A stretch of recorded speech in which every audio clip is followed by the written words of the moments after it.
আসসালামু আলাইকুম সম্মানিত শিক্ষক মহোদয়গণ। আজকে আমরা দেখব যে আমরা যদি আমাদের প্রতিষ্ঠানে অনলাইন ব্যাংকিং বা মোবাইল ব্যাংকিং ব্যবহার না করি, বাট আমরা সফটওয়্যারের মাধ্যমে শিক্ষার্থীদের হিসাব রাখতে চাই। অর্থাৎ আমরা ক্যাশে টাকা নিতে চাই বা ক্যাশে লেনদেন করতে চাই।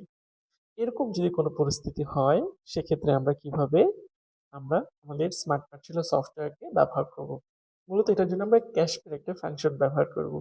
তো এটার জন্য সবার প্রথমে আগে আমরা একটা ব্রাউজার ওপেন করে সবার প্রথমে আমাদের স্কুল ডট স্মার্ট পাঠশালা বিডি আমাদের যে ড্যাশবোর্ডটা আছে আমরা এখানে লগ ইন করে নিব।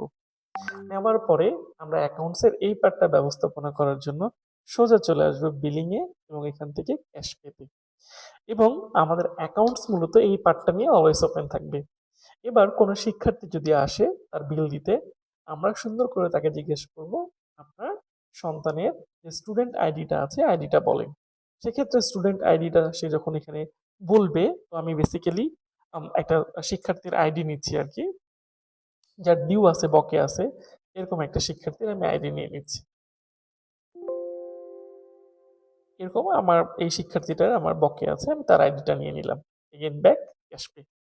সো আমি অ্যাকাউন্টস আমার সামনে একটা অভিভাবক আছে, তার বাচ্চার টাকা সে ক্যাশে দিতে চায়, আমরা ক্যাশে নিতে চাই। আমরা জিজ্ঞাসা করলাম তার সন্তানের আইডি, সে আইডি বললো, এবার আমরা আইডি দিয়ে সার্চ করলাম। আমি সুন্দর করে তার নাম, কন্টাক্ট, অন্যান্য তথ্য তাকে বললাম যে আপনার সন্তানের নাম ফাতেমা ইয়াসমিন মৌ, আপনার ফোন নাম্বারের লাস্ট হচ্ছিল 715, আপনার বাচ্চা 6 এর বয়তে পড়ে, তার রোল হচ্ছিল 304, সব ঠিক আছে। আমরা দেখছি তার দুটো বিল বকেয়া আছে, দুটোই জানুয়ারি মাসে 5,000 করে। সে যদি জানতে চায় এই বিলগুলো কোন পারপাসে, আমরা এটা ভিউতে গিয়ে বলতে পারবো এটা আদার্স পারপাসে তার এত টাকার বিল। আপনি কি বিলটা দিতে আগ্রহী? সে যদি টাকাটা দিয়ে দেয় আমরা অবশ্যই টাকাটাকে রিসিভ করব। করার পরে আমরা এখানে জাস্ট একটা টিক দিয়ে, একটা বা দুটো যেটা আমাদের প্রয়োজন, যতটুকু আমাদের প্রয়োজন আমরা টিক দিয়ে এটাকে কনফার্ম করে দিলেই আমাদের পেমেন্ট হয়ে যাবে। দেখেন এখানে পেন্ডিং এ দুটো ছিল, একটা কিন্তু চলে গেছে। এবং পেইড এর মধ্যে গেলে পরে আমরা এই যে লাস্ট যে বিলটাকে আমরা রিসিভ করলাম এটা কিন্তু এখানে।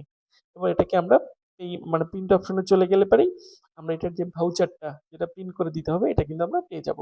এবার এটা প্রিন্ট করে সুন্দর করে একটা অংশ গার্ডিয়ানকে আমরা গার্ডিয়ানের কপি দিয়ে দিব, এবং যেটা ইনস্টিটিউটের কপি আমরা সেটা ইনস্টিটিউটের জন্য রেখে দিব।